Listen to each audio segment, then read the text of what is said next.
मणिपुर अगर टूटता है नागालैंड मिजोरम के साथ मिलकर, सीधे के सीधे वो या तो चाइनीज प्रभाव में जाएगा, और अगर चाइनीज प्रभाव में नहीं जा पाता है तो स्पष्ट रूप से वो वेटिकन के प्रभाव में जाएगा, और वेटिकन के माध्यम से वहां बड़ा इन्फ्लुएंस रहेगा CIA का। वही CIA जिसने वहां पर बहुत व्यापक मात्रा में ड्रग एडिक्शन फैलाया है। नागालैंड और मिजोरम के लोगों को हथियार कहां से मिलते हैं, पैसा कहां से मिलता है? अफीम की खेती से। वहां एक बहुत बड़ा जो क्षेत्र है वो अफीम की तस्करी करता है। अफीम का सबसे बड़ा ग्राहक कौन है, या एक समय सप्लायर कौन था?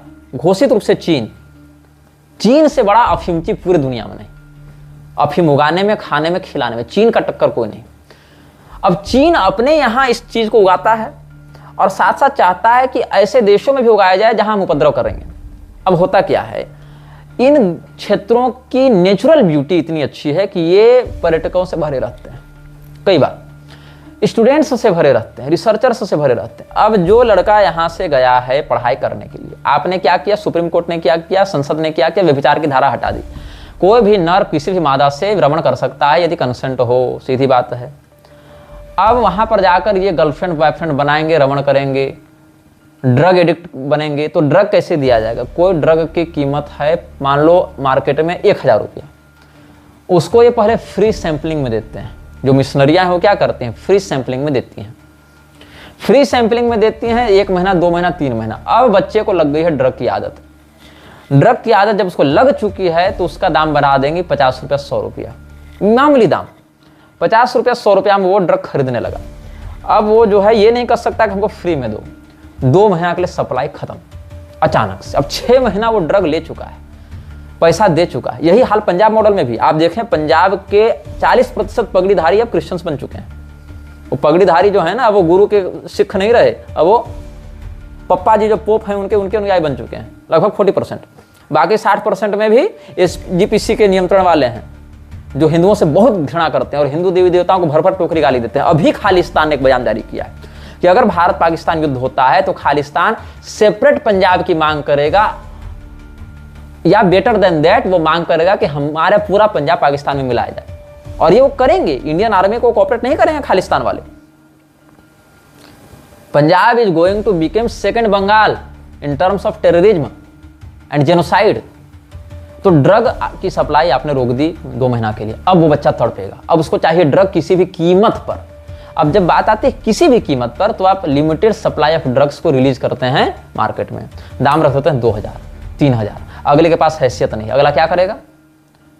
अगला क्रिमिनल बनेगा, चोरी करेगा, डकैती करेगा, तस्करी करेगा, घर से पैसा मांगेगा, ब्लैकमेलिंग करेगा, या फिर वेश्यावृत्ति में उतरेगा। लड़कियां क्या करेंगी? शरीर बेचेंगी। आप कहेंगे तुम पॉर्न वीडियो बनाओ, वेश्यावृत्ति करो, तुमको 2000, 3000 पर वीडियो का दिया जाएगा। अपने नशे की जरूरतों को पूरा करने के लिए वो विद्यार्थी जो झारखंड, बिहार, छत्तीसगढ़, मध्य प्रदेश, दिल्ली से अरुणाचल पढ़ने गया था, और ये सरकारी रिपोर्ट आई है कि अरुणाचल के विश्वविद्यालयों के 80-90% बच्चे यौन रोगों से ग्रस्त हो चुके हैं, ड्रग एडिक्ट बन चुके हैं। फिर आएंगी ईसाई मिशनरियां कि तुमको ड्रग के लिए पैसा नहीं मिल रहा, हम देते हैं पैसा, तुम क्रिश्चियन बन जाओ। वेश्यावृत्ति में आप जा चुके हैं, क्रिश्चियन बन चुके हैं। आप देश के लिए एसेट हैं कि लायबिलिटी हैं? आपकी प्रोडक्टिविटी क्या है? आपका मेंटल या फिजिकल डेवलपमेंट क्या हुआ? अब आप देश के किस काम आएंगे? अब तो आप मिशनरी के शिकंजे में आ गए ना। फिर क्या होगा? इंटरनल वारफेयर छिड़ेगा, गृह युद्ध छिड़ेगा, और उसका दन से आप 2 स्टेट को काट के अलग करेंगे, उनको ईसाई कंट्री बना देंगे। ये काम करता है हिंदुओं, ऐसे योजना चल रही है। एक अच्छा खासा विद्यार्थी कैसे वेश्यावृत्ति के माध्यम से ड्रग एडिक्ट बनकर आतंकवादी बनता है, इसकी ये चाल है। ये भी समझ में नहीं आ रहा। प्रोजेक्ट जोशुआ जाति जनगणना का बहुत भयंकर दुरुपयोग करने वाला है, पूरा का पूरा डाटा अपडेट करने वाला है। हालांकि वो इसके लिए सरकार पर आश्रित तो नहीं है, फिर भी उसके रिसोर्सेज का वो प्रयोग करेगा ही। मिजोरम, नागालैंड और मणिपुर, ये तीनों के ऊपर जितना बड़ा षड्यंत्र चल रहा है, और उनसे सटे सीमावर्ती और भी बहुत से। आप सीमावर्ती पूरा देख लीजिए, कहीं देख लीजिए सीमावर्ती, केरल देख लीजिए, इधर आप तमिल देख लीजिए, तमिलनाडु, उधर कश्मीर देख लीजिए, इधर पूर्व बॉर्डर में बंगाल देख लीजिए, उधर अरुणाचल, मिजोरम, नागालैंड, मणिपुर, कहीं देख लीजिए। लगभग सीमांत प्रांत अब इस प्रकार के चपेट में आ चुके हैं। अब कांग्रेस के समय को अगर आप याद करें तो पकड़ पकड़ कर नसबंदी की जाती थी। क्या उस नसबंदी वाले में मुसलमान सम्मिलित थे? जाहिर सी बात है, नसबंदी गला पकड़ कर तो करेगा नहीं, पैंट उतार कर ही करेगा। पैंट उतार कर करेगा तो पता चल जाएगा हिंदू है कि मुसलमान है।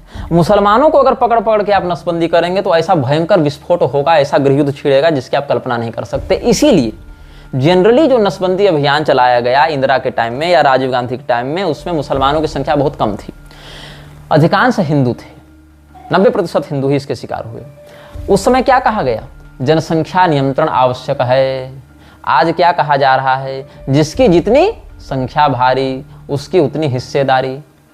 पहले आप कहते हैं कि जिसकी जितनी संख्या भारी होगी उसकी उतनी हिस्सेदारी होगी, आजकल कह रहे हैं, लेकिन जब संख्या भारी करने का समय था तब आपने क्या किया? हिंदुओं को पकड़ पकड़ कर कुंवारे लड़कों तक की नसबंदी करा के उनके पूरे वंश को समाप्त कर दिया। जिनका वंश बचा उनको आपने अंतरजातीय विवाह, विधवा विवाह की ओर प्रेरित किया, उनको पैसा दे देकर ये कुकर्म करवाया। जो लड़कियां सही उम्र में शादी की जा सकती थी उनको आपने जानबूझकर यौन कुंठा से 18 साल 21 साल तक कुंठित रखा और उसके बाद उनको खुलेआम बॉयफ्रेंड गर्लफ्रेंड बनाकर व्यभिचार करने की अनुमति दे दी, गर्भपात करने की अनुमति दे दी, लेकिन विवाह करने की अनुमति नहीं दी। आप इस देश को ऑफिशियली एक वेश्यालय बनाने पर तुले हुए हैं। ये काम न्यायपालिका कर रही है, संसद कर रही है। They are converting officially India as a whore house. मैं बहुत कड़े शब्दों का ब्रोथल के रूप में प्रयोग करने जा रहे हैं, मैं बहुत कड़े शब्दों का प्रयोग कर रहा हूं क्योंकि वस्तु स्थिति को स्पष्ट करने के लिए मेरे पास इससे सटीक शब्द नहीं है। The judicial and political mafia is trying to convert India into a brothel. तो क्या होगा? अधिकारियों को कहा गया कि अगर आप इतना टारगेट पूरा नहीं करेंगे, इतनी नसबंदी नहीं करवाएंगे तो आपको नौकरी से निकाल दिया जाएगा। जैसे भी वैक्सीन के समय किया गया ना कि इतना टारगेट पूरा करना, वैक्सीन ठोक ठोक कर, कोई परीक्षण नहीं, कोई क्लैरिफिकेशन नहीं, बस पकड़ के ठोक दो।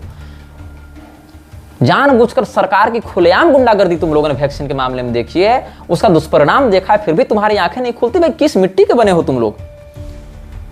पकड़ पकड़ कर कांग्रेस ने नसबंदी करवाई थी, पकड़ पकड़ कर उस समय अधिकारियों को कहा जाता था इतना टारगेट पूरा करो नहीं तो नौकरी से निकाल दिए जाओगे।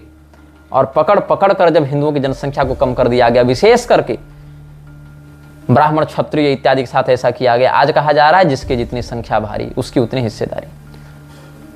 ये जाति जनगणना का नंगा सत्य तुम लोग के सामने है। आपको मैंने बताया मिडिल ईस्ट में अव्यवस्था को बनाए रखने के लिए आपको एक मामला याद होगा, याद तो मुझे भी है, आखिरी विषय, लेकिन सद्दाम हुसैन का मामला आपको याद होगा। सद्दाम हुसैन कौन था? इराक का तानाशाह। अमेरिका ने उस पर आक्रमण किया ये कहकर कि तुम विश्व के लिए खतरा हो। सद्दाम हुसैन जब तक अपने देश में शासन कर रहा था तब तक जनरली किसी को कुछ बहुत ज्यादा समस्या नहीं थी। समस्या कब हुई? जब उसने कुवैत पर आक्रमण किया। कुवैत से जब वो झगड़ा लड़ना चाहता था, गल्फ वार जिसको आप कहते हैं, गल्फ वार जब आप पढ़ेंगे, खाड़ी देशों का युद्ध, बहुत आपको इंटरेस्टिंग टॉपिक मिलेगा गल्फ वार के पीछे। सद्दाम हुसैन ने जब गल्फ वार किया कुवैत, तो सद्दाम के खिलाफ लगभग पूरा विश्व एकजुट होने लगा था। मैं आपको देशों के नाम पढ़कर बताता हूं, आप जरा पकड़ने का प्रयास कीजिएगा कि इसमें कितने देश इस्लामी हैं। यह ध्यान रखें, सद्दाम हुसैन शिया मुसलमान नहीं था, जहां तक मुझे जानकारी है। शिया ईरान में है, इराक के लोग लगभग सुन्नी ही हैं। लेकिन सद्दाम हुसैन ने जब अगस्त 1990 में कुवैत पर हमला किया था तो उसको किन देशों से विरोध का सामना करना पड़ा? आप देखेंगे गल्फ वार कोलिनेशन को आप पढ़ेंगे तो उसमें आप देखेंगे इसमें कितने देश मुसलमान हैं।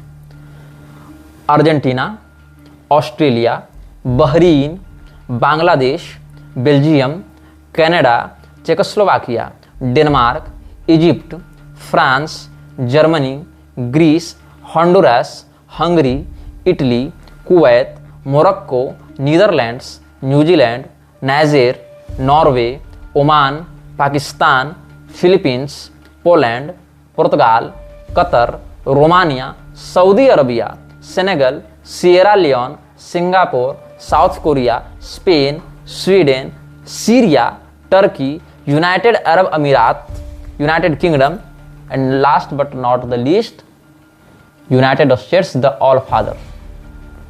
इसमें कितने देश मुसलमान थे? Pakistan, Bangladesh, Oman, Morocco, Saudi अरब, संयुक्त अरब अमीरात, क्या है? सब सुन्नी देश ही तो हैं। क्यों वो सद्दाम हुसैन के खिलाफ खड़े हुए? इसीलिए खड़े हुए क्योंकि इस्लाम हमेशा दूरदर्शी योजना को लेकर चलता है। इस्लाम 10 साल 5 साल की नीति नहीं बनाता, वो 100 साल 200 साल की नीति बनाकर काम करता है कि ठीक है अभी हम भूखे मर रहे हैं लेकिन एक समय आएगा जब हम राज्य करेंगे। इसलिए कई बार आपको इस्लाम खुद के विरुद्ध भी दिखाई पड़ेगा, क्योंकि उनका रूट जो है वो हिंसा से उत्पन्न हुआ है।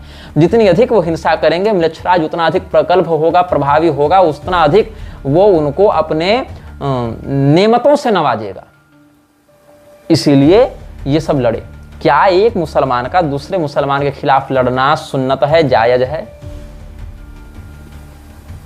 कुवैत अगर सद्दाम हुसैन से टकरा रहा है तो इस्लाम ही तो इस्लाम से लड़ रहा है ना। लेकिन क्या कभी किसी मौलवी ने इस सद्दाम हुसैन को, अगर दोनों में से दोनों सही हैं तब तो बात ही नहीं संभव है लड़ाई की, लेकिन अगर कोई एक सही है, अगर सद्दाम हुसैन सही है तो इतने सारे मुसलमान कंट्री सद्दाम के खिलाफ क्यों लड़े अमेरिका के बैनर तले? अगर सद्दाम गलत है, एक मौलवी बता दो जिसने सद्दाम हुसैन को इस्लाम से बहिष्कृत करने के लिए फतवा जारी किया हो। कोई नहीं। किस प्रकार का मजहब चल रहा है पता नहीं चलता इनका। एक भी मुस्लिम कंट्री ने सद्दाम का बहिष्कार इस्लाम से किया क्या? कि वो सच्चा मुसलमान नहीं है, राष्ट्राध्यक्ष की हैसियत से चाहे जो हो। तो क्या होता है, इस्लाम की नीति सदैव से विस्तारवादी रही है, साम्राज्यवादी नीति रही है। भारत की नीति ऐसी नहीं रही है। भारत साम्राज्यवादी नीति पर चल ही नहीं पा रहा है। भारत का तो कहना है कि अरे बहुत जमीन है अपने पास, कुछ तुमको चाहे तो ले ही जाओ, बल्कि ऐसा भी भारत के नेताओं ने कई बार कर दिया है। हालांकि इसमें Germany, Japan, Luxembourg, Saudi Arabia, Kuwait, United Arab अमीरात, ये सब फाइनेंशियल कंट्रीब्यूटर्स भी थे। फाइनेंशियल एड्स दिया था जापान ने बहुत ज़्यादा कुवैत के आर्म्ड फोर्स को और इराकी सेना के डिफीट में। तो जो सद्दाम हुसैन का आप पढ़ेंगे इतिहास तो क्या हुआ, जैसे ही उसने कुवैत पर आक्रमण किया उसके अंतर्राष्ट्रीय व्यापार संधियों पर सैंक्शन लगा दिया गया, रोक लगा दिया गया। उसके मुद्रा का अवमूल्यन तुरंत कर दिया गया अंतर्राष्ट्रीय वर्ल्ड ट्रीटी ऑर्गेनाइजेशन इत्यादि के द्वारा। सद्दाम हुसैन की फौज भले लड़ी, लेकिन उस फौज के साथ लड़ने वाला एक बहुत बड़ा समुदाय मुसलमानों का ही था, इस्लाम का ही था। मतलब इस्लाम अपने विस्तारवादी नीति में भी कई बार उलझ कर रह जाता है। तो आपकी विस्तारवादी नीति को कैसे स्वीकार कर लेगा और आपको कैसे हिंदू राष्ट्र बनाने दे देगा, आप ये समझ लीजिए। एक इस्लामी देश दूसरे इस्लामी देश के विरुद्ध भी अपने साम्राज्यवादी नीति का विस्तार करने में कितना संघर्ष करता है, तो वो आपको हिंदू राष्ट्र बनाने इतनी आसानी से दे देगा। आप कैसे सोच रहे हैं? क्या लगता है आपको सीआई इतना बड़ा जो नॉर्थ ईस्ट में इन्वेस्टमेंट करके बैठा है, आपको हिंदू राष्ट्र बनाने के लिए बैठा है? और जो धीरेन्द्र शास्त्री एक हाथ में कुरान, गीता और एक हाथ में संविधान की बात करता है, वो हिंदू राष्ट्र बनाने में सहयोग आ जाएगा। पूरे के शंकराचार्य जी कहते हैं ना कि जेल में बंद मुसलमान भी हिंदू राष्ट्र के समर्थन मेरे साथ थे, वो आपको हिंदू राष्ट्र बनाने दे देंगे। भारत आज अपने आप को हिंदू राष्ट्र की घोषणा कर देना, कल से इतने अधिक सैंक्शंस लगाए जाएंगे भारत पर आंतरिक और बाह्य रूप से कि 2 दिन में आपके विश्वगुरु जो है सो घुटना रगड़ते नजर आएंगे पूरी दुनिया के सामने। ये वस्तु स्थिति है, नंगा सत्य है। जितने देशों से आपकी व्यापारिक संधि है, जितने देशों से प्रत्यर्पण संधि है, जितने देशों से आपने एमओयू साइन किया हुआ है, आप पर डायरेक्ट सैंक्शन नहीं लगेगा तो उन देशों पर सैंक्शन लगाकर वहां से दबाव बनवाएगा। ये हाल है अमेरिका का, ये हाल है रूस का, ये हाल है चीन का। ये सब जो बड़े बड़े बैठे हुए हैं ना एजेंट्स म्लेच्छराज के, वो आपको बनाने देंगे नहीं इतनी सरलता से, जब तक आप एक क्लियर कट विजन अपनाने रखेंगे कि हमको किसको महत्व देना और किसको नहीं देना है। आपको शत्रुबोध बिल्कुल स्पष्ट होना चाहिए, तभी आप कुछ कर सकते हैं। अन्यथा आप चाहे कितना भी भाषण दें और कितना भी आईटी सेल और मीडिया रीलबाजी करते रहें, कुछ नहीं हो सकता है। डोमेस्टिक अनरेस्ट हो जाएगा सबसे पहले। यहां आपसे शाहीन बाग नहीं संभल रहा था, आप क्या वैश्विक सैंक्शंस को संभालेंगे? मैं आपको डिमोरलाइज नहीं कर रहा, आपकी वस्तु स्थिति बता रहा हूं कि 4 पैसे को 4 पैसा ही बताना सीखिए। 4 पैसे को 40 रुपया बताकर मार्केट जाएंगे तो उस हैसियत से खरीद नहीं पाएंगे आप सामान को। चीर देंगे, फाड़ देंगे, हम ही महाकाल हैं, तीसरी आंख खोल देंगे, बजरंग बली की गदा उतार देंगे, ये सब ज्योतिषयोक्ति करते हैं ना। ऐसे भी 3.5 साल हिंदू राष्ट्र की जो बात थी ना, जब तक 3.5 साल नहीं बीते थे तब तक कोई नहीं कह रहा था कि हिंदू राष्ट्र नहीं बनेगा। सब लोग यही कह रहे थे कि बन ही जाएगा, बन ही जाएगा, बन ही जाएगा। जब नहीं बना तो कहते हैं कि अब तंत्र कुल बनेगा तब हिंदू राष्ट्र बनेगा। तो अब जो है सो युद्ध तो शुरू हो ही गया है कम से कम। अब तो पंजाब में ऐसा शुरू कर दिया है हमने, मतलब परिभाषा और टाइम लिमिट बदलने लगी। अब जब तक 3.5 साल नहीं बीते थे तब तक ये सब परिभाषा और टाइम लिमिट वेरिएशंस नहीं देखने को लोगों को मिल रहे थे, लेकिन अब होने लगा इनका। तो धीरेन्द्र शास्त्री के पास या निश्चलानंद जी के पास क्या योजना है? हमको तो कोई योजना देखने को नहीं मिलती इनकी। अपने ही 4 आमनाय पीठों से सामंजस्य जब नहीं सध पा रहा है तो आप वैश्विक स्तर पर क्या सामंजस्य करेंगे? तो स्थिति ये है कि इंटरनेशनल लेवल्स पर आपके आर्म सैंक्शंस को, परमाणु सैंक्शंस को, इकोनॉमिकल ट्रेड सैंक्शंस को हटाने के लिए, अपलिफ्टमेंट के लिए कोई योजना नहीं। ऊपर से आपको गर्व इस बात का हो रहा है कि वर्ल्ड बैंक से कुछ लोग आपसे किसी साल में किसी एक मुद्दे पर मार्गदर्शन लेने आए थे, उस बात को लेकर आज तक इनका ढिंढोरा पीटा जाता रहता है, जबकि वर्ल्ड बैंक भी लक्ष्यराज की ही संस्था है। वर्ल्ड बैंक से ही कर्जा मिल रहा है, IMF से ही कर्जा मिल रहा है पाकिस्तान को। इतना ही अगर वो लोग आपकी बात इतनी ही मान रहे हैं तो क्यों नहीं वहां से आप सैंक्शन करवा दे रहे हैं पाकिस्तान के विरुद्ध? आपकी तो वो लोग बात मानते हैं ना, आपसे तो मार्गदर्शन लेते हैं। अतिशयोक्ति अलग विषय है, धर्म संप्रदाय अलग विषय है, जियोपॉलिटिकल वस्तुस्थिति अलग विषय है। जितनी दृढ़ता थी सद्दाम हुसैन के व्यक्तित्व में, मैं एज अ डिक्टेटर बात कर रहा हूं, यहां मैं उसको अच्छा नहीं बता रहा हूं, बिल्कुल मैं ग्लोरीफाई नहीं कर रहा हूं, लेकिन जब हमारी पीढ़ी के लोग सचिन को और गांगुली को और अनिल कुंबले को देखा करते थे, तब हम ये उस उम्र में 5 साल 6 साल की उम्र में ये हम देखते थे गद्दाफी क्या कर रहा है, सद्दाम क्या कर रहा है, जबकि हमारे क्लासमेट्स को न पता था गद्दाफी क्या है और लीबिया क्या है और सीरिया क्या है और इराक क्या है और कुवैत में कब हमला हुआ और सद्दाम हुसैन क्या है, उनको नहीं पता होता था। तब से हम इस विषय पर अलर्टनेस रखे हुए उस छोटी सी उम्र से।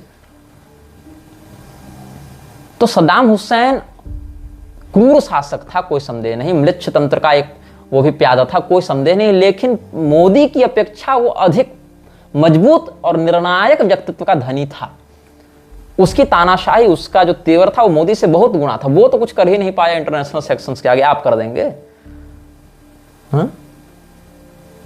आप अलग अलग देशों में कैद अपने सैन्य अफसरों को छुड़वा नहीं पा रहे हैं, जबकि हैसियत आपकी ये है मीडिया प्रचार के अनुसार कि आप रूस और यूक्रेन का वार रुकवा दिए हैं। वाह, उसको लेकर कितना पोलराइजेशन किया जा रहा है वोट बैंक का।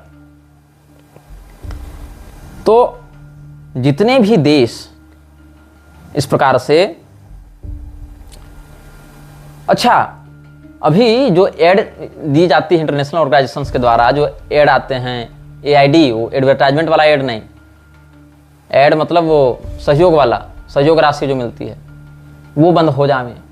80 करोड़ जनता जिस देश की सरकार के और राशन के लिए टुकुर टुकुर ताकती है, वो कौन सा युद्ध लड़ने की स्थिति में है? वो किस प्रकार से अपनी रक्षा करेगी? उसको तो अपने पड़ोसी से नहीं बन रहा है, अपने उसके ऊपर संकट आने पर एक दूसरे के साथ खड़े नहीं हो सकते। वो एक इंटरनेशनल सोसाइटी के रूप में क्या करेंगे कि सोशल मीडिया पर लिखने से कि भारत एक है, सोशल मीडिया पर लिखने से वो आपका वो जो अंदर में भावना होनी चाहिए वो तो आपकी ठीक हुई नहीं। ये तो हिंदुओं का हाल है कि जो ओवैसी उनको काटने की बात खुलेआम करता है और उसी के लिए काम करता है, उसका केवल 8 अक्षर पाकिस्तान मुर्दाबाद इतना ही मात्र डिप्लोमेटिक वक्तव्य सुनकर ये लोग नाच पड़े हैं धोती खोलकर कि वो हमारा बाप है। ये हिंदुओं का हाल है और इस मेंटलिटी के साथ आप शत्रु को पहचानेंगे और लड़ेंगे। और ऐसे हिंदू हमको रणनीति और कूटनीति सिखाने आते हैं, जो आज ओवैसी के महिमा मंडन करते फिर रहे हैं। ये मतलब किस प्रकार की दूरदर्शिता है यहां के हिंदुओं की, मुझे बात समझ में नहीं आती है। समाज जो है वो ऐसे मस्ती में अफीम चाट कर पड़ा हुआ है कि उसको पता ही नहीं कि उसके ऊपर कौन सा काल सर्प मंडरा रहा है। आज हाल क्या है, राफेल का सोर्स कोड मांग रहा है भारतीय सैन्य बल की, सोर्स कोड दो भैया, हम अपना उसको डिप्लॉय करेंगे हम अपने लोकल वेपन्स में। राफेल बनाने वाली कंपनी कर हम नहीं भेज सकते, बाकी देश भी डिमांड करेंगे। राफेल डील भी एक बहुत बड़ा मुद्दा था। कांग्रेस की सरकार भी राफेल डील से खूब मुनाफा कमाना चाहती थी, बीजेपी भी खूब मुनाफा कमाना चाहती थी। बस बीजेपी का कहना है कि राफेल घोटाला कांग्रेस ने किया, कांग्रेस का कहना है कि राफेल घोटाला बीजेपी ने किया। बस क्या है ना, वो कमीशन हमको नहीं मिला इसीलिए अंगूर खट्टे हैं। बस बीजेपी को कमीशन मिल जाए तो डील बहुत अच्छी, कांग्रेस को कमीशन मिल जाए तो डील बहुत अच्छी, दूसरे को नहीं मिलना चाहिए। अब बताओ, जब कांग्रेस वो डील कर रही थी तो 126 राफेल की डील हुई थी, प्राप्त मीडिया आउटलेट्स के अनुसार 126 राफेल के लिए अनुमानतः 50 से 60 हजार करोड़ की डील हुई थी। 126, जिसमें 126 में से 108 राफेल का प्रोडक्शन तो HAL जो भारत की घरेलू उड्डयन कंपनी है वो करेगी, विमानन कंपनी है वो करेगी, और 3 से 4 साल में ये डिलीवर किया जाएगा। और सर्विस कॉस्ट इत्यादि भी इसमें इंक्लूड था। इसमें बहुत कुछ जो है वो सम्मिलित था, मतलब कोड इत्यादि सम्मिलित था, ऑपरेटिंग सिस्टम, क्योंकि यहाँ लोकल बन रहेगा फिर ना, ऐसा एक प्रोजेक्ट लाया गया था, प्रोजेक्ट लाया गया था। बीजेपी की सरकार में वो राफेल डील 126 से घटकर लगभग 36 के आसपास हो गई थी, जिसमें घरेलू उत्पादन कितने राफेल का, जहां तक मीडिया आउटलेट्स का रिपोर्ट कहती है, 0। क्या कोई सर्विस इत्यादि की बात है, टेक्नोलॉजी ट्रांसफर की बात है? नहीं। और सर्विस जो इंक्लूडेड थी क्या? नहीं। 2700 करोड़ तो केवल सर्विसिंग का वो चार्ज कर रहे थे। 126 विमान 50 से 60 हजार करोड़ में, या 36 विमान 60 हजार करोड़ में, इनकी संख्या में लगभग 3.5 गुना का अंतर पड़ रहा है। कमीशन किसको मिलेगा, ये महत्वपूर्ण बात है। मैं ये नहीं कह रहा कांग्रेस वो डील बिल्कुल देशभक्ति के साथ कर रही थी, मैं ये नहीं कह रहा बीजेपी कर रही थी, लेकिन सैन्य समझौतों में जो लोग कहते हैं हिंदू मुसलमान नहीं होता, क्या सेना पॉलिटिक्स से प्रभावित नहीं होती? क्या सेना के हथियार पॉलिटिशियंस तय नहीं करते? क्या सेना के पॉलिटिकल डील्स सेना खुद करती है कि वहां पर पॉलिटिशियन ही बैठता? और क्या वो पॉलिटिशियन उस मंत्री या उस कैबिनेट में वोट बैंक से नहीं गया है? क्या वो वोट बैंक बहुत बड़े पैमाने पर हिंदू मुसलमान के पोलराइजेशन पर आश्रित नहीं है? तो आप कैसे कह सकते हैं कि फौज में हिंदू मुसलमान का फैक्टर लागू नहीं होता है?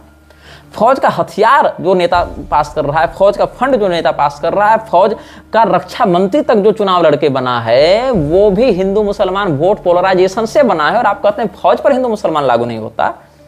आप मूर्ख किसको बना रहे हैं, फौज को, नेता को, कि जनता को?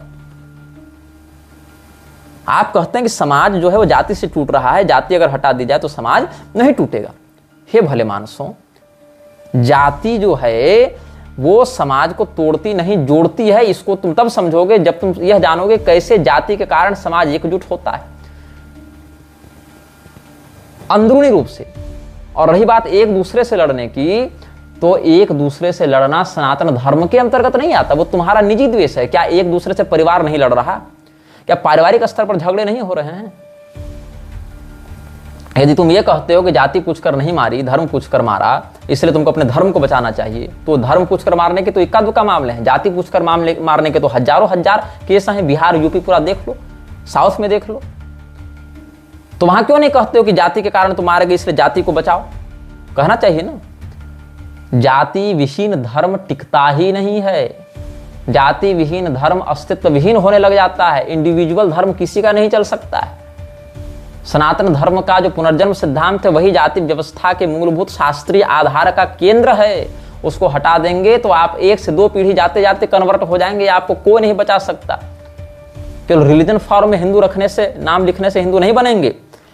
अच्छा चलो, आज एक यूटोपियन अजम्पशन लेते हैं हम। यूटोपियन अजम्पशन में भी हमने माना कि जाति बिल्कुल हट गई है।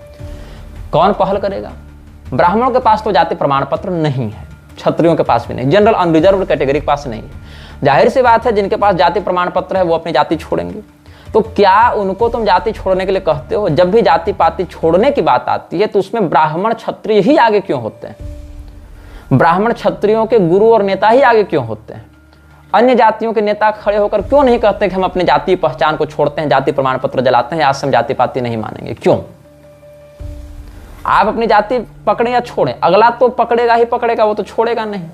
सरकार खुद जाति प्रमाण पत्र को अवैध क्यों नहीं कह देती? अगर जाति इतनी ही बुरी है और जाति से इतना ही समाज टूट रहा है तो सरकार ही तो तोड़ रही है फिर जाति प्रमाण पत्र देकर। चलो, मोहन भागवत ने कहा जाति भगवान ने नहीं पंडितों ने बनाई, तो पंडित कहते हैं चलो हम जाति अब नहीं रखेंगे, तब तो हम अबोलिश कर रहे हैं जाति प्रथा को, तब सरकार क्यों उसको ढो रही है भाई? अब अगर तुम कहोगे कि सरकार जो है वो तुम्हारे पूर्वजों के द्वारा किए गए अत्याचार का बदला चुकाने के लिए उनको बेनिफिट दे रही है, तो बेनिफिट जब उनको दे रही है तो जो जातियां पहले रिजर्वेशन में नहीं थी अचानक से कुछ साल के बाद रिजर्वेशन में क्यों आ जाती हैं? अथवा उन्हीं जातियों के बीच में जाति संघर्ष कैसे देखने को मिलता है कि यादवों ने चमारों को पीटा तो चमारों ने पासवानों को पीटा? ये क्यों मीडिया में सुनने को मिलता है? अच्छा, दलित के बाद भी संतोष नहीं हुआ तो महादलित, उन महादलितों का दलितों ने शोषण कर दिया क्या? आप ओबीसी को बताते हैं बैकवर्ड कास्ट है, यहां तो ओबीसी कई राजघरानों में रहे हैं, राजघरानों वाले लोगों को आपने रिजर्वेशन दे रखा ओबीसी बोलकर, यह कह के कि उन पर शोषण हुआ है। ठीक है भैया, अगर उन पर शोषण हुआ तो आज बहुत से ओबीसी लोग कैसे कथित दलित और महादलित पर शोषण करते देखे जा रहे हैं? यदि जाति इतनी ही बुरी है तो आपने फिर एक शास्त्रीय व्यवस्था जो आदिकाल से चली आ रही उसके स्थान पर एक वैकल्पिक वैमनस्यपूर्ण एसटी एससी ओबीसी जनरल क्यों बांट कर रखा है? आपको नहीं बांटना चाहिए था।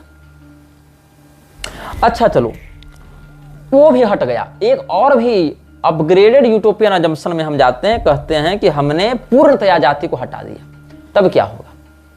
तब भी आप मारे जाएंगे। क्या तब पार्टियां नहीं रहेंगी? समाज अपने आप को बांटने के लिए अलग अलग तरीके तब भी खोज लेगा। समाज स्वयं को तब पार्टियों में बांटेगा, कोई भाजपाई होगा, कोई कांग्रेसी होगा, कोई तृणमूल में जाएगा, कोई शिवसेना में जाएगा, कोई समाजवादी में जाएगा, कोई मायावती में जाएगा, कोई डीएमके में जाएगा, कोई नेशनल कॉन्फ्रेंस में जाएगा, कोई आम आदमी पार्टी में जाएगा, कोई अकाली दल में जाएगा। कोई भी व्यक्ति पूरे समाज को एक सूत्र में कभी नहीं बांट सकता है। This is against the law of nature. आप अगर जाति को हटाते हैं, आजीविका की भीषण समस्या, सामाजिक संगठन दन से टूटेगा, कन्वर्जन बहुत ज्यादा बढ़ेगा। फिर भी क्या होगा? उस स्थिति में ईसाई या मुसलमान ही आप बनेंगे। और अगर कल्पना भी कर लें कि नहीं बनेंगे, उस स्थिति में भी आप जब महाराष्ट्र जाएंगे तो आपको क्या कहकर मारा जाएगा? आप मराठी नहीं बोलते हैं इसलिए मार दिए जाओगे।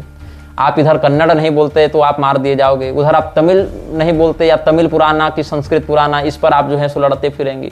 तो अपने आप को बांटने के लिए समाज एक वैकल्पिक व्यवस्था को सदैव खोजेगा।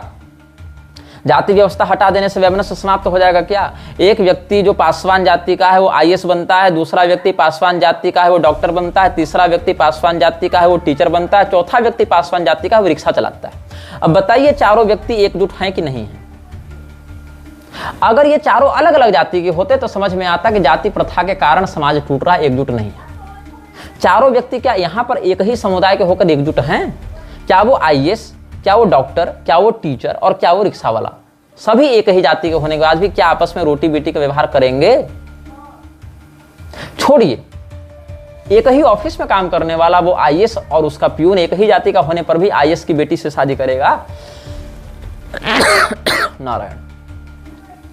तो समाज अपने आप को बांटने के लिए सदैव एक मार्जिन तैयार करता है। यदि उसको प्राकृतिक मार्जिन नहीं मिलेगा तो वो अपने लिए वैकल्पिक मार्जिन तैयार करेगा। तो वो खुद को बांटेगा जाति में, अगर नहीं तो खुद को बांटेगा भाषा में कि हम तो मराठी बोलते हैं। तब वो नहीं पूछेगा कि आप किस जाति के हैं, किस धर्म के हैं, वो पूछेगा तुम कौन सी भाषा बोलते हो। तो फिर क्या कहेंगे? भाषा भी हटा दो, सब साइन लैंग्वेज का प्रयोग करो। फिर वो क्या कहेगा? चमड़ी के रंग पर आएगा। जहां पर अलग अलग जातियां नहीं थी वहां भी चमड़ी के रंग को लेकर कितना अधिक उपद्रव हुआ है, कितना अधिक नृशंस क्रूर हुआ है, ये आपको मेरे उस वीडियो में मिलेगा जहां हमने बनाया है अपने ओरिजिनल चैनल पर, दास प्रथा का रहस्य। उस वाली वीडियो को आप देख लीजिएगा। भाषा को लेकर, नस्ल को लेकर, आजीविका को लेकर, लिंग को लेकर, स्त्री पुरुष नपुंसक समलैंगिक प्लस 72 अदर्स, रवि गुप्ता कहता है ही सी दे दड़ाम, उस पर भी झगड़ा होगा। आपकी जाति कोई नहीं पूछेगा, भाषा कोई नहीं पूछेगा, तो लिंग को लेकर झगड़े होंगे, स्त्री पुरुष के झगड़े, स्त्री पुरुष नपुंसक के झगड़े, स्त्री पुरुष समलैंगिक के झगड़े, ये होंगे। समाज फिर भी स्वयं को बांटेगा। उस पर भी अगर नहीं बांटेगा तो आहार तक में बांटेगा। एक वेजिटेरियन है, वेजिटेरियन में भी एक वीगन है, उसमें एक फिर जो है वो मांसाहारी है, कार्निवोरस है, कार्निवोरस के बाद भी वो है नॉन वेजिटेरियन, उसके बाद भी वो केवल, अब नॉन वेजिटेरियन और कार्निवोरस ऐसे अलग होते हैं। कार्निवोरस में तो खैर बिल्कुल मांसाहारी पशु पक्षी आ गए, लेकिन अगर वो नॉन वेजिटेरियन है तो भी उसमें कोई अंडा नहीं खाता है। नॉन वेजिटेरियन में भी बकरा खा लेंगे, गाय नहीं खाएंगे। कोई गाय खा लेगा उससे झगड़ा होगा, कोई गाय खाएगा लेकिन जर्सी वाला खाएगा, लोकल नहीं खाएगा, देसी नहीं खाएगा, वहां दोष लग जाएगा। मतलब फिर भी बटेगा ना समाज। यदि आप जाति में नहीं बांटेंगे तो पार्टी में बांटेंगे, पार्टी में नहीं बांटेंगे तो भाषा में बांटेंगे, भाषा में नहीं झगड़ा होगा, युद्ध नहीं होगा तो रंग में बांटेंगे, फिर नस्ल में बांटेंगे, फिर आजीविका में बांटेंगे, लिंग में बांटेंगे, आहार में बांटेंगे, कुछ में नहीं, इकोनॉमिकल स्तर पर तो आप बांटेंगे ही बांटेंगे। धनी और गरीब सदैव बने रहेंगे। और अगर यहां पर भी आप एकजुटता लाना चाहेंगे तो सीधे होगा गृह युद्ध, फिर होगा रशियन रिवॉल्यूशन के समान भीषण खूनी नरसंहार, और फिर गीत गाइएगा ब्लडी संडे के नाम से। ब्लडी संडे गीत सुने हैं कि नहीं? नहीं सुने होंगे तो यूट्यूब पर सुन लीजिएगा।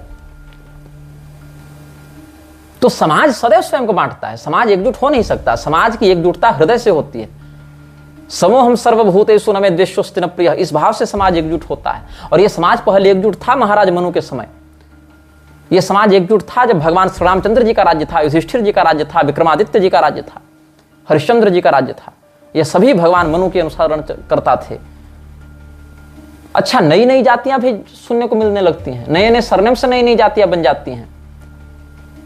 सरकारी रिकॉर्ड तो यही कहता है ना कि अमुक सर्वे में इतनी जातियां थी, अमुक सर्वे में इतनी जातियां पाई गई। ये दो सर्वे के बीच में इतनी जातियां कहां से पैदा हो गई भाई? और उन जातियों को जो नया नया जो अभी पैदा हुआ, जो अभी नए नए सर्वे में इंक्लूड किया गया, उन पर भी 5000 साल पहले शोषण हो रहा था। अरे भैया वो तो पिछले सर्वे में जाति ही नहीं थी, अभी तो नई नई वो जाति इंक्लूड हुई है कथित रूप से। तो 5000 साल पहले किस पर शोषण हो गया? उनका पूर्वज किस जाति का था? फिर ये पूरा का पूरा जो जाति जनगणना का जो षड्यंत्र है वो कांग्रेस पहले लेकर आई और कांग्रेस की उस योजना का भाजपा ने विरोध किया। आज वही योजना लाकर भाजपा उसको मास्टर स्ट्रोक बता रही है। और अभी 10 दिन पहले बड़ी बेशर्मी से लोग कहते थे जाति पाति मिटाओ, आपस में सब भाईचारा से रहो। आप समाज को एकजुट कर ही नहीं सकते इस बेसिस पर नहीं। बेसिस क्या होगा? मानवता, उदारवादिता। लेकिन उसमें भी विभाजन पूर्वक ही उदारता हो सकती है। एक ही साथ सबको मिला देने से जो सांकर्य उत्पन्न होगा ना, वो सांकर्य प्रोडक्टिविटी को नहीं अपितु डिस्ट्रक्शन की ओर, उत्पादकता की ओर नहीं अपितु विनाश की ओर ही आपको लेकर जाएगा।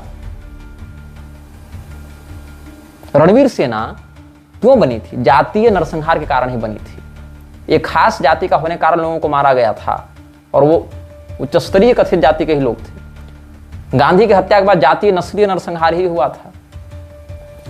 ब्लैक लाइफ्स मैटर में तो जाति नहीं थी। वहां क्यों उतना उपद्रव हो गया? वहां रंग के नाम पर लोग लड़ लिए, चमड़ी के रंग के नाम पर लड़ लिए लोग, पार्टी के नाम पर कितने मुद्दे हो जा रहे हैं आपस में वैमनस्य के। वहां तो जाति का फैक्टर कोई नहीं देखने जाता। जब सद्दाम हुसैन ने कुवैत पर आक्रमण किया था तो जाति थी वहां पर। पाकिस्तान में जाति पूछकर तो नहीं मार रहा है। वहां तो केवल सीधे सीधे काफिर और ईमानदार वाला मुद्दा, हिंदू मुसलमान का मुद्दा है सीधे सीधे। भाषा को लेकर झगड़ा होगा फिर। मराठी, कन्नड़, गुजराती, कश्मीरी, बंगाली, हर भाषा का व्यक्ति एक दूसरे से लड़ेगा। वहां भी जाति का फैक्टर काम नहीं। कहीं क्षेत्रीयता के नाम पर, कहीं नस्लवाद के नाम पर, कहीं जाति के नाम पर, कहीं पर पार्टी के नाम पर, कहीं भाषा के नाम पर युद्ध होगा, क्योंकि वही मृक्षराज की पूरी योजना है। लेकिन इसमें जब बंटना ही है तो शास्त्रीय व्यवस्था के आधार पर क्यों न सुदृढ़ व्यवस्थित रहें।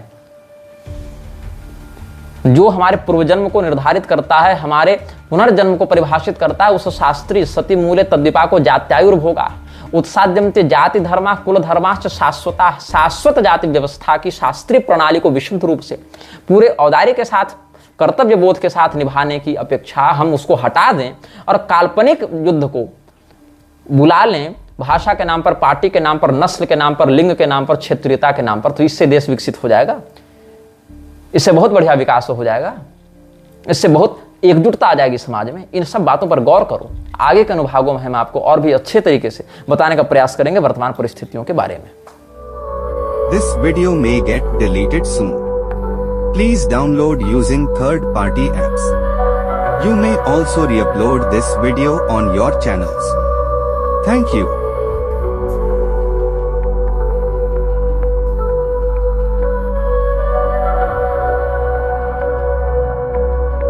यह वीडियो जल्द ही हटा दिया जा सकता है। कृपया थर्ड पार्टी ऐप्स का उपयोग करके डाउनलोड करें। आप इस वीडियो को अपने चैनल पर फिर से अपलोड भी कर सकते हैं।